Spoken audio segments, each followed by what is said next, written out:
Hello everyone and welcome back to my YouTube channel Study Station. This is me Danish Aziz. I welcome to all of you on my YouTube channel. कैसे हैं आप सब? उम्मीद करता हूं कि आप सब लोग खैर आफियत से होंगे. So today we are going to start another subject which is very important, the literary movements. इस चैप्टर के अंदर हम इस सब्जेक्ट के अंदर हम लिटरेरी मूवमेंट्स को डिस्कस करेंगे. सब्जेक्ट का नाम है जी लिटरेरी एसेस. ये सब्जेक्ट का नाम है और इसके अंदर हम कुछ एसेस को पढ़ेंगे. बेसिकली लिटरेरी एसेस जो होता है ये एक ऐसे एसेस होते हैं जो लिटरेचर को समझने के लिए लिखे गए होते हैं. ये लिटरेरी मूवमेंट्स होती है ताकि आपको लिटरेचर का पता चल सके कि लिटरेचर है क्या चीज़, लिटरेचर किन फॉर्म्स के अंदर लिखा गया था और लिटरेचर हम तक किस तरह से पहुंचा और कौन कौन से की पॉइंट्स है जो आप जहन में रख सकते हैं. Each and everything is the part of this subject literary essays. छोटे छोटे से पॉइंट्स होंगे, छोटे छोटे से एसेस होंगे, उनको एक एक करके हम डिस्कस करते जाएंगे. So let's get started with essay number 1 which is what is literature. Literature क्या होता है जी? अब बेसिकली लिटरेचर को उर्दू में कहते हैं अदब. आपसे कोई भी बंदा सवाल पूछे अदब क्या होता है, लिटरेचर क्या होता है, तो आपने जो डेफिनेशन पढ़ी हुई है वो आप बड़े ही सुकून से बोल देंगे, anything which is in written form is called literature. कि कोई भी चीज़ जो लिखी हुई फॉर्म के अंदर मौजूद होती है, लिखी हुई शक्ल में होती है, हम उसको लिटरेचर कहते हैं. अब जिससे भी आप पूछेंगे ना वो इसी तरह की डेफिनेशन आपको सुनाएगा कि ये लिटरेचर होता है. इसके ऊपर हम सेटिस्फाई भी हो जाते हैं, ये एक्सेप्टेबल है, ये लिटरेचर की डेफिनेशन कबूल की जा सकती है. लेकिन being a student of English literature ये जो डेफिनेशन है वो नाकाफ़ी है. ये इतनी ऑथेंटिक नहीं है, ये इतनी गहरी नहीं है. किस तरह गहरी नहीं है? फॉर एग्ज़ाम्पल जी, आप कोई लेटर पढ़ते हैं, आप कोई एप्लीकेशन पढ़ते हैं, ठीक है जी, ये चीज़ें पढ़ते हैं, आप कोई रिपोर्ट पढ़ते हैं ना, वो सारी कुछ लिखी हुई होती है. लेटर भी लिखा हुआ होता है, एप्लीकेशन भी लिखी हुई होती है, रिपोर्ट भी लिखी हुई होती है. लेकिन इन चीज़ों को हम लिटरेचर नहीं कह सकते. इन चीज़ों को हम लिटरेचर नहीं कह सकते. अब डेफिनेशन में तो हमने पढ़ा कि भाई लिटरेचर वो होता है जो लिखा हुआ हो, तो ये चीज़ें लिखी हुई होती हैं, लेकिन इनको हम लिटरेचर नहीं कह सकते. क्यों नहीं कह सकते? ये चीज़ हम दूसरी डेफिनेशन के अंदर देखते हैं. जब हम दूसरी डेफिनेशन को देखते हैं तो हमें पता चलता है कि लिटरेचर असल में क्या होता है. सो बेसिकली लिटरेचर क्या होता है? Written form of anything which have emotions, feelings, expressions and human experience. ये चार चीज़ें जहन में रखें. लिखी हुई चीज़ हो लेकिन उसके अंदर इमोशंस, फीलिंग्स, एक्सप्रेशंस और ह्यूमन एक्सपीरियंस भी नज़र आना चाहिए. उसको हम असल में लिटरेचर बोलेंगे. लिटरेचर के अगर आप स्टूडेंट हैं तो इस डेफिनेशन को जहन में बैठा लीजिए. लिखी हुई चीज़ हो लेकिन उसके अंदर जज्बात, ख्यालात, तसव्वुरात और ज़िंदगी का तजुर्बा भी मौजूद होना चाहिए.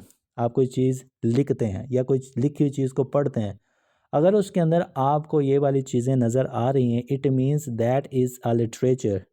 वो लिटरेचर है. आप कोई ड्रामा देखते हैं, उसके अंदर आपको ह्यूमन एक्सपीरियंस नज़र आता है, आपके इमोशंस उसके साथ साथ चल रहे होते हैं. ड्रामा देखते हैं, ड्रामा पढ़ते हैं, सुनते हैं, आप रोना शुरू कर देते हैं, आप हंसना शुरू कर देते हैं, आप कुछ सीखना शुरू कर देते हैं. तो basically these are the things, these are the motions which appeal to your feelings, imaginations. तो ये चीज़ें ना आपके तसव्वुरात को, ख्यालात को छूना शुरू कर देती हैं. तो यही चीज़ बेसिकली लिटरेचर बनता है. ठीक है जी. तो ये डेफिनेशन एक ऑथेंटिक डेफिनेशन है जो कि लिटरेचर के स्टूडेंट को पता होनी चाहिए. Anything which is in a written form but have emotions, feelings, expressions and human experience. इंसानी तजर्बा उसके अंदर होगा तो वो बेसिकली लिटरेचर बनेगा. उम्मीद करता हूँ कि दो डेफिनेशंस आपको समझ में आ गई होगी. अब ये भी पता चल गया होगा कि लिटरेचर क्या होता है. लिखी हुई चीज़ मौजूद हो लेकिन उसके अंदर ज़िंदगी का तजर्बा हो, ख्यालात, जज्बात सब कुछ हो, तो उसको हम लिटरेचर बोलेंगे. ठीक है जी. अब इसको थोड़ा और डीप ले जाते हैं. तीसरी डेफिनेशन देखें. Artistic use of language is called literature. बहुत ही खूबसूरत बात है, बहुत ही खूबसूरत लाइन है. लिटरेचर और क्या होता है? Artistic use of language. अगर हम ज़ुबान को, लैंग्वेज को एक आर्टिस्टिक वे के अंदर यूज़ कर रहे हैं तो वो भी लिटरेचर बनेगा। अब आर्टिस्टिक यूज़ ऑफ लैंग्वेज क्या होता है? फॉर एग्जांपल जी, आपने किसी इवेंट पे जाना है। इवेंट पे जाने से पहले, मैं फ़ीमेल की बात कर रहा हूँ, गर्ल्स की। इवेंट पे जाने से पहले दे यूज़ टू, वो मेकअप करना शुरू करेंगी, मेहंदी लगाना शुरू करेंगी। अब जिन्होंने उस इवेंट को ऐसे तैसे गुजारना है तो वो खुद ये काम करती हैं, मेहंदी खुद लगा लेंगी, मेकअप वगैरह खुद कर लेंगी। लेकिन जिन्होंने बन सवर के जाना है, जिन्होंने खुद को दिखाना है कि भाई मैं ये चीज़ हूँ, वो किसी डिज़ाइनर के पास, किसी मेकअप आर्टिस्ट के पास जाएंगी, उनसे मेहंदी लगवाएंगी या उनसे मेकअप करवाएंगी।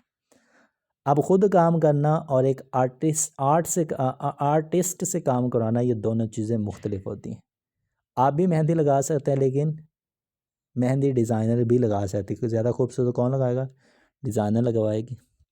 आप ख़ुद भी मेकअप कर सकते हैं, लेकिन आप दूसरे किसी आर्टिस्ट के पास जाएंगे ना, जो मेकअप करता रहता है, तो वो आपका मेकअप ज़्यादा खूबसूरत कर सकता है, क्योंकि उनको एक चीज़ में महारत हासिल है। वो उस चीज़ का फ़न जानते हैं, वो उस चीज़ का आर्ट जानते हैं, जिसकी वजह से वो आर्टिस्ट बने। ठीक है जी। तो इसी तरह ज़ुबान का अगर आपको यूज़ करना आता है कि एक ज़ुबान के वर्ड्स को कहाँ, किस कदर, कितना यूज़ करना है, इट मीन्स कि आप उस ज़ुबान का जो यूज़ कर रहे हैं वो आर्टिस्टिक वे में कर रहे हैं। तो अगर ज़ुबान का यूज़ आर्टिस्टिक वे में किया जाता है तो वो बेसिकली लिटरेचर बनता है। ठीक है जी। लिटरेचर की हिस्ट्री पढ़ें, एजेस पढ़ें, तो हर एक एज दूसरे से डिफरेंट है। हर एक एज पीछे से बेहतर आती है। जो एक चीज़ एक्सेप्ट की जाती है, दूसरी एज उसको निगेट करती है, तीसरी फिर उसको निगेट करती है, चौथी फिर उसको निगेट करती है। मीन्स कि उसकी कॉन्ट्राडिक्शन में वो कुछ नई चीज़ लेके आते हैं। किस तरह से लेके आते हैं? वो basically artistic use of language की बेस पे लेके आते हैं। वो लैंग्वेज को मोल्ड करके एक नई शेप दे देते हैं, एक नए ख्यालात के साथ लेके आते हैं, जिसकी वजह से वो अल्फाज का इज़हार बेहतर तरीके से कर सकते हैं। तो अगर ज़ुबान का आर्टिस्टिक यूज़ किया जा रहा है तो वो भी लिटरेचर बनेगी। उम्मीद करता हूँ कि लिटरेचर अब आपको समझ में आ गया होगा। एक दफ़ा फिर सुन लीजिए, लिखी जो चीज़ होगी वो लिटरेचर होगा। वो बंदा जो लिटरेचर से बिलोंग नहीं करता वो ये डेफिनेशन कर सकता है। अगर आप इंग्लिश लिटरेचर के, तो फिर आपको थोड़ा डीप जाना पड़ेगा। तो आप कह सकते हैं लिखी हुई चीज़ मौजूद हो वो लिटरेचर है, लेकिन उस लिखी हुई चीज़ के अंदर इमोशंस, फीलिंग्स, एक्सप्रेशंस और ह्यूमन एक्सपीरियंस भी नज़र आना चाहिए, तब वो लिटरेचर बनेगा।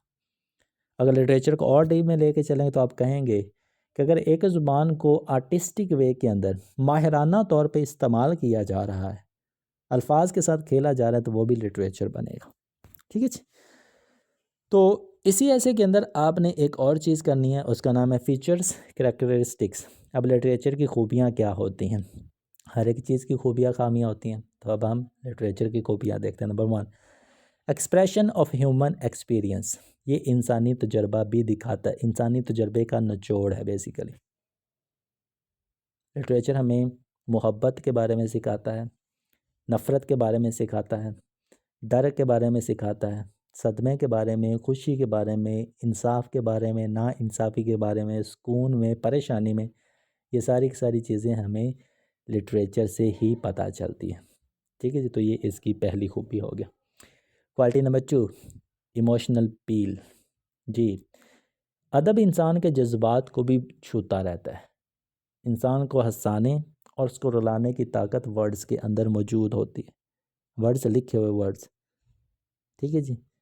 तो जो लिटरेचर होता है वो इमोशनल अपील के तौर पे भी काम करता है, हमारे इमोशंस को कंट्रोल करता है, हमारी फीलिंग्स को कंट्रोल करता है, हमें रुलाने में, हमें हंसाने में, हमें खुश रखने में, हमें उदास रखने में भी लिटरेचर एक अहम रोल प्ले कर रहा होता है।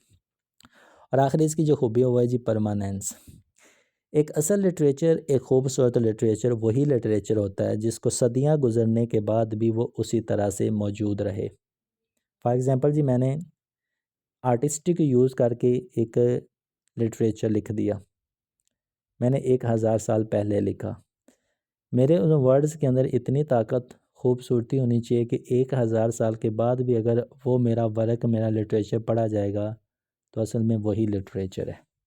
लिटरेचर की ये सबसे बड़ी खूबी है कि लिटरेचर सदियाँ गुजरने के बावजूद भी अपनी खूबसूरती को नहीं खोता।